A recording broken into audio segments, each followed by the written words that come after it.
Part 1 அறிமுகம். ஒரு அமைதியான கிராமம். அங்கே வாழ்ந்து ஒரு 60 வயது பெண்.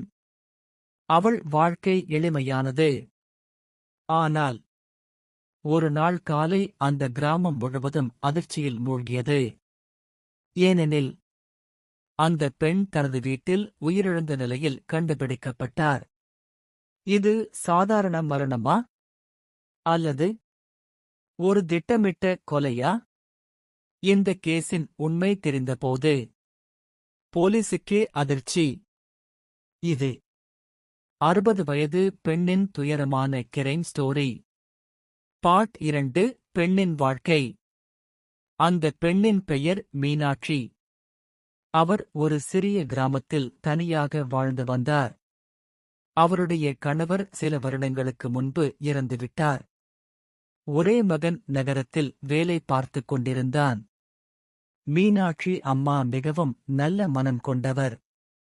கிராமத்தில் யாருக்காவது உதவி வேண்டும் என்றால் முதல் மனிதர் அவர்தான்.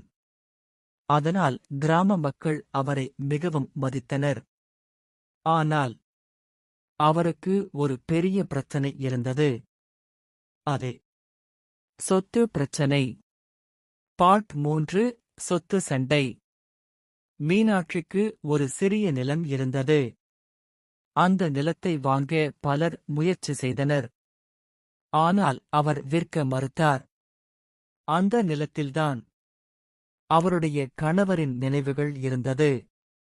ஆனால் ஒரு மனிதர் மட்டும் அந்த நிலத்தை எப்படியாவது வாங்க வேண்டும் என்று நினைத்தான். அவன் பெயர் ரவி. ரவி அந்த கிராமத்தில் கொஞ்சம் பயங்கரமான மனிதர். பல சண்டைகளிலும் அவன் பெயர் இருந்தது. ஒரு நாள் ரவி நேராக மீனாட்சி வீட்டிற்கு வந்தான். பார்ட் 4 மிரட்டல். ரவி சொன்னான், இந்த நிலம் எனக்கு வேணும், விற்கணும். மீனாட்சி அமைதியாக பதில் சொன்னார், இந்த நிலம் நான் விற்க மாட்டேன். அந்த வார்த்தை ரவிக்கு பிடிக்கவில்லை. அவன் கோபமாக சொன்னான், நீயே விற்க மாட்டியா? நான் வாங்கிக்கிறேன். அந்த நாளுக்குப் பிறகு மீனாட்சி மிகவும் பயந்தார். அவர் சிலரிடம் இதைப் பற்றி கூறியிருந்தார். ஆனால் யாரும் அதை பெரிதாக எடுத்துக் கொள்ளவில்லை. பார்ட் 5 சம்பவ இரவு. ஒரு இரவு கிராமம் முழுவதும் அமைதியாக இருந்தது. மழை பெய்து கொண்டிருந்தது. அந்த நேரத்தில் ஒரு மனிதன் மெதுவாக மீனாட்சி வீட்டின் அருகே வந்தான். அவன் கதவைத் தட்டினான். மீனாட்சி கதவை திறந்தார். அதற்குப் பிறகு அந்த வீட்டில் என்ன நடந்தது யாருக்கும் தெரியவில்லை.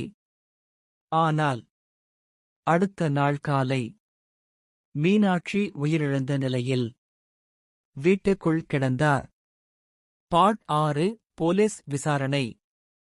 இந்த சம்பவம் உடனே போலீசுக்கு தகவல் சென்றது. போலீஸ் வீட்டை முழுவதும் ஆய்வு செய்தனர். அங்கு சில முக்கியமான தடயங்கள் கிடைத்தது. அதில் ஒன்று காலடி தடம். அந்த தடம் கிராமத்தில் ஒருவருடைய காலணியுடன் பொருந்தியது. அது ரவி. போலீஸ் ரவியை கைது செய்தனர்.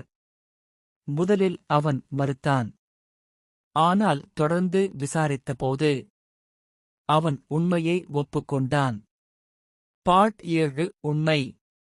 ரவி சொன்னான், அந்த நிலத்தை வாங்க முடியாத கோபத்தில் அந்த இரவு மீனாட்சியை மிரட்ட வந்ததாக. ஆனால் வாக்குவாதம் ஏற்பட்டது.